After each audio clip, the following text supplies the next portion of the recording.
102.050. Di sini saya akan memaparkan materi mengenai akuntansi transaksi salam dan salam paralel. Berikut materinya.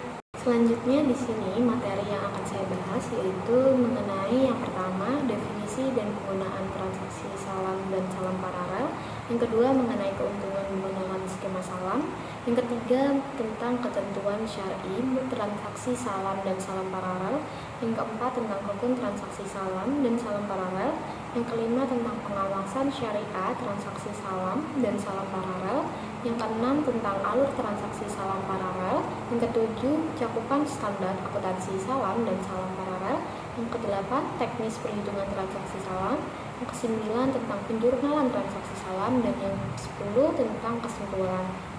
Nah, selanjutnya di sini ada definisi dan penggunaan transaksi salam dan salam paralel.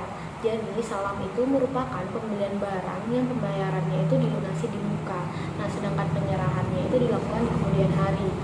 Nah, akad salam ini digunakan untuk memfasilitasi pembelian suatu barang atau barang dari hasil pertanian yang memerlukan waktu untuk memproduksinya. Nah, adapun salam paralel juga merupakan jual beli barang yang melibatkan dua transaksi salam. Dalam hal ini, transaksi salam pertama dilakukan antara nasabah dengan bank, sedangkan transaksi yang kedua dilakukan antara bank dengan petani atau pemasok. Nah, penerapan transaksi salam dalam dunia perbankan ini masih sangat minim, bahkan sebagian besar bank syariah ini tidak menawarkan skema transaksi ini. Hal ini dapat dipahami karena persepsi masyarakat yang sangat kuat bahwa bank termasuk bank syariah merupakan institusi untuk membantu masyarakat jika mengalami kendala likuiditas. Dengan demikian, ketentuan salam yang mensyaratkan pembayarannya di muka merupakan suatu hal yang masih sulit untuk diaplikasikan. Nah, selanjutnya mengenai keuntungan menggunakan skema salam. Yang pertama, bagi petani, yaitu membantu petani dalam membiayai kebutuhan petani dalam memproduksi barang pertanian. Nah, dengan demikian, petani juga memiliki kesempatan dan dorongan yang lebih besar untuk meningkatkan kapasitas produksinya ini agar dapat menghasilkan produk pertanian yang lebih banyak. Nah, yang kedua ini tentang pemerintah, yaitu dengan cara mempercepat pencapaian target-target pemerintah dalam mendorong peningkatan agar cadangan pengadaan produk pertanian ini lebih banyak. Keuntungannya juga bagi pemerintah adalah dengan tercapainya target cadangan pengadaan produk pertanian dengan dana yang terjangkau juga, dan akan mempercepat peran pemerintah ini dalam mengekspor produk pertanian ini ke luar negeri. Nah, selanjutnya yang ketiga ada bagi pengusaha, yaitu dengan adanya kepastian memperoleh barang yang diinginkan sehingga tidak perlu khawatir atas persaingan mendapatkan barang pada saat panen dengan pengusaha lain. Nah, yang keempat ada bagi bank syariah, yaitu dengan menguntungkan bagi bank syariah mengingat pembeli ini sudah menyerahkan uangnya terlebih dahulu di muka, walaupun transaksi ini itu menimbulkan risiko baru, yaitu dengan kegagalan menyerahkan barang. Dengan pengalaman dan jaringan petani yang dimiliki, bank ini berisiko untuk sulit diatasi oleh bank syariah. Nah, selanjutnya di sini ada mengenai ketentuan syar'i transaksi salam dan salam paralel, yaitu ketentuan syar'i transaksi salam diatur dalam Fatwa DSN nomor 05/DSN MUI/4/2 tentang jual beli salam. Fatwa tersebut mengatur tentang ketentuan pembayaran barang, salam paralel, waktu penyerahan, dan syarat pembatalan kontrak. Nah, selanjutnya di sini ada tentang rukun transaksi salam. Yang pertama, transaktor atau pihak yang berangkat. Nah, transaktor ini terdiri atas pembeli, yaitu muslam, yang dalam hal ini adalah nasabah, dan penjualnya sebagai muslam ilahi. Dalam hal ini, bank syariah, kedua transaktor disyaratkan memiliki kompetensi berupa akil balik dan kemampuan memilih yang optimal seperti tidak gila, tidak sedang dipaksa, dan lain-lain yang sejenisnya. Adapun untuk transaksi dengan anak kecil dapat dilakukan dengan izin dan pantauan dari walinya. Penjual diperbolehkan menyerahkan barang lebih cepat dari waktu yang disepakati dengan syarat kualitas dan jumlah barang sesuai dengan kesepakatan, dan ia tidak boleh menuntut tambahan harga. Nah, yang kedua ada objek, akad salam, atau barang dan harga. DSN dalam fatwanya menyatakan bahwa ada beberapa ketentuan yang harus dipenuhi oleh barang yang diperjualbelikan dalam transaksi salam. Dengan ketentuan sebagai berikut: yang pertama, harus jelas ciri-cirinya dan dapat diakui sebagai utang. Yang kedua, harus dapat dijelaskan spesifikasinya seperti apa. Yang ketiga, penyerahannya ini dilakukan di kemudian hari. Yang keempat, waktu dan tempat penyerahan barang ini harus ditetapkan berdasarkan kesepakatan berdua. Yang kelima, pembeli tidak boleh menjual barang sebelum menerimanya. Yang keenam, tidak boleh menukar barang kecuali dengan barang sejenis atau sesuai dengan kesepakatannya. Nah, yang ketiga ada tentang ijab dan kabul atau akad atau penyataan kesepakatan. Nah, dalam fatwanya DSN menyatakan bahwa sepanjang disepakati oleh kedua belah pihak dan tidak dipandang merugikan oleh kedua belah pihak.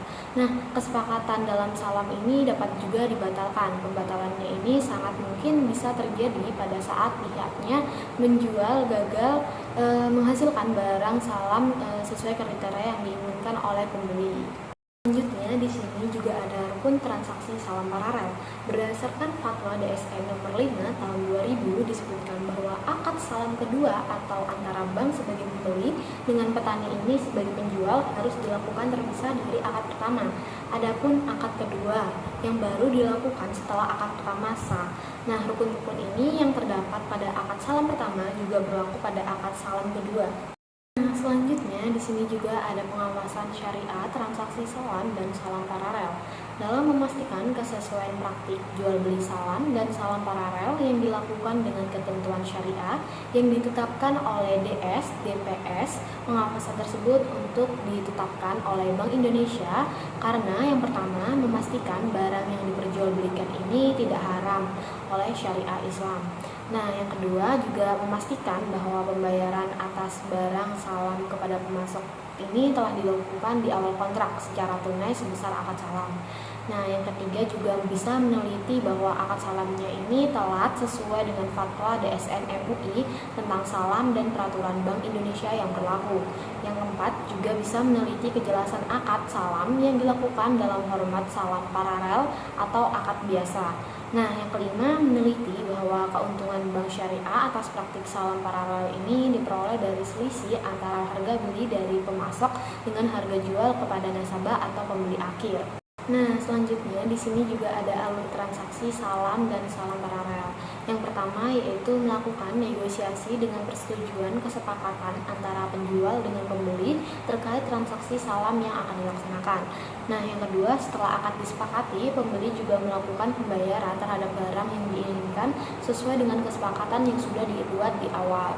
Nah, setelah itu yang ketiga, pada transaksi salam, penjual mulai memproduksi atau menyelesaikan tahapan penanaman produk yang diinginkan oleh pembeli. Setelah itu, produk yang dihasilkan pada saat atau sebelum tanggal penyerahan, penjual mengirimkan barang sesuai dengan spesifikasi, kualitas, dan kuantitas yang telah disepakati kepada pembeli. Nah, yang keempat, setelah menyepakati transaksi salam kedua tersebut, bank kemudian langsung melakukan pembayaran kepada petani. Nah, yang kelima, dalam jangka waktu tertentu berdasarkan kesepakatan dengan bank, petani ini mengirimkan produknya salam kepada petani sesuai dengan spesifikasi yang telah ditentukan. Nah, kemudian yang keenam, bank menerima dokumen penyerahan produk salam kepada nasabah dari petani. Selanjutnya di sini ada cakupan mengenai standar akuntansi salam dan salam paralel, yaitu akuntansi salam ini diatur dalam PSAK nomor 103 tentang akuntansi salam. Standar tersebut berisikan tentang pengakuan dan pengukuran baik sebagai pembeli maupun sebagai penjual.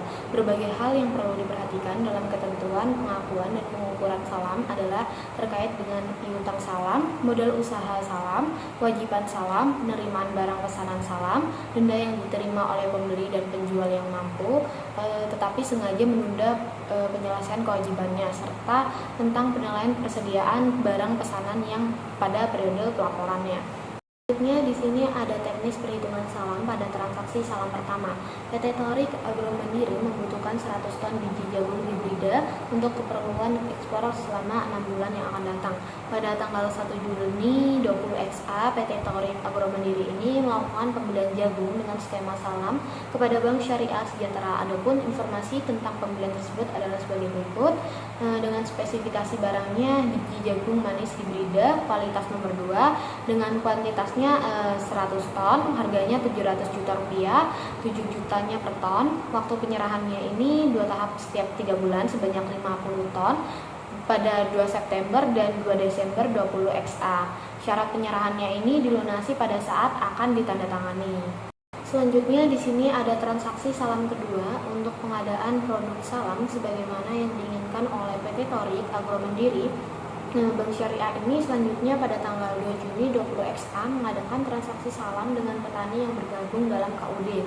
Tunas mulia dengan kesepakatannya sebagai berikut dengan spesifikasi barangnya, yaitu biji jagung manis hibrida kualitas nomor 2 dengan kuantitasnya sebanyak 100 ton dengan harga 650 juta rupiah, 6.500.000 per tonnya. Penyerahan modalnya uang tunai sejumlah 650 juta rupiah. Waktu penyerahan barangnya itu 2 tahap setiap 3 bulan sebanyak 50 ton pada 1 September dan 1 Desember 2024 dengan anggunannya yaitu tanah dan kendaraan senilai 700 juta rupiah.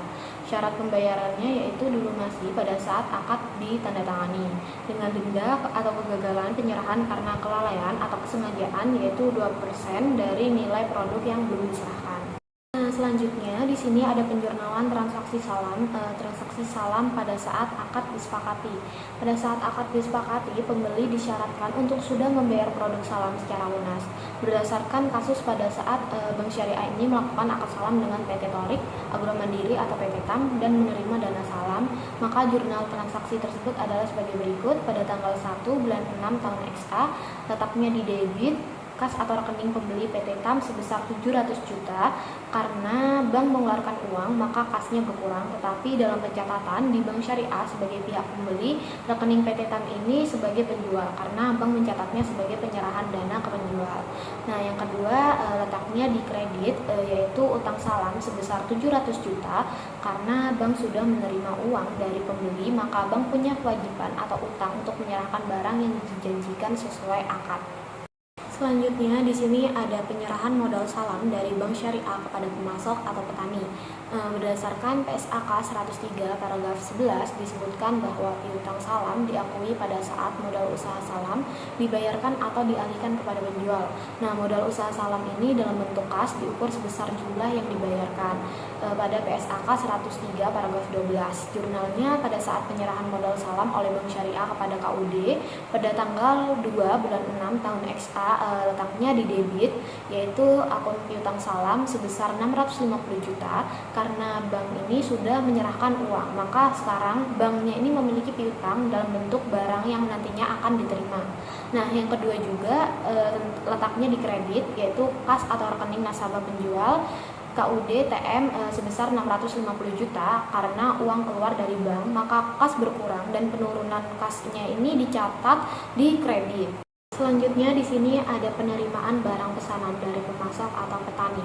Berdasarkan PSAK 103 paragraf 16 dan 13A, barang pesanan dalam akad salam diakui sebagai persediaan pada saat diterima dan nilai sesuai dengan nilai yang disepakati dalam kontrak. Dalam kasus ini KUD TM menyerahkan 100 ton jagung manis hibrida kualitas nomor 2 kepada Bank Syariah secara bertahap, yaitu 50 ton pada 1 September dan 50 ton lagi pada 1 Desember.